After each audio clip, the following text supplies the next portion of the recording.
Hey guys! So I am here to film a fun little fall tag. This fall tag was created by Novels and Nonsense. I will try to remember to leave her channel linked below.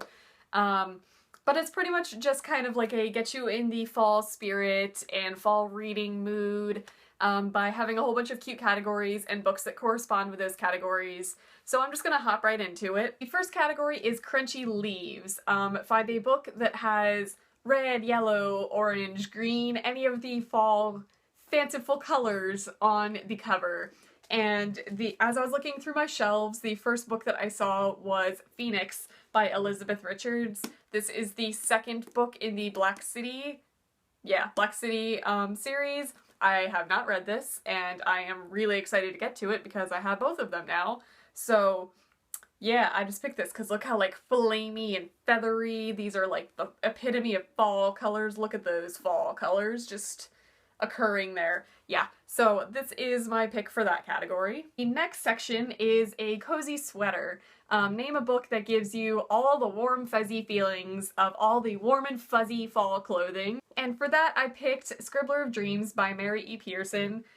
She is still a very famous author. She still has a lot of books coming out that people are reading, but this is one of her lesser known ones. This probably came out when I was in like middle school or years ago.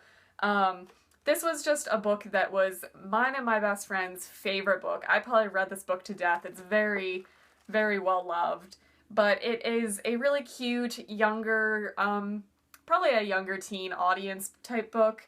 It's just kind of a retelling of Romeo and Juliet in modern times, and it's adorable. It's just a really good, feel-good book that will always remain on my shelves and will always give me the warm fuzzies. The next category is a fall storm. Name a book or genre that you really like to read when it's dreary and rainy and cold outside.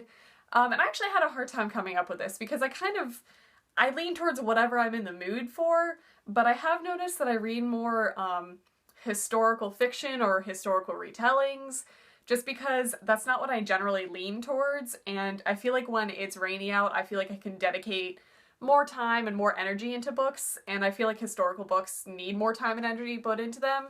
And the only book that I came up with is Radiant Days, and this is a very cool, not very well-known book that switches back and forth between a modern-day artist and a poet, like an ancient French poet, and their lives kind of intermix. It was just very cool to see the modern and the historical combine in this book, and I remember reading this on a really rainy day, so this was what made me think of it. The next category is Cool Crisp Air. Name the coolest character that you would switch places with, like a breath of fresh air. That's not what the category is, but that's how I interpreted it. And I'm gonna go with the generic, literally anybody from Harry Potter. Everybody seems to say Hermione. I would be cool being Hermione. I like being smart, and I want to go to Hogwarts, just like everybody else wants to go to Hogwarts. But, you know, anybody from Harry Potter would be cool. I would be cool being Luna. I mean, she's pretty zany and out there. I'd be fine being Luna if I could go to Hogwarts and be a witch. That would be cool. So, literally anybody from Harry Potter. The next category is Coats, Scarves, and Mittens. Pretty much now is the time to cover up, and this is a fairly funny category. Name a book that you want to cover up and conceal and hide from the public, just based on the horrible, horrible cover that you don't want anybody seeing. And this one was not hard. Literally any book by Abby Glines. And I feel really bad for Abby Glines because her books are good, they're enjoyable, her covers are horrendous. Like, I would never pick this up in a bookstore and be like, yep, that's the book I'm gonna buy, if I didn't know what a great writer Abby Glines is.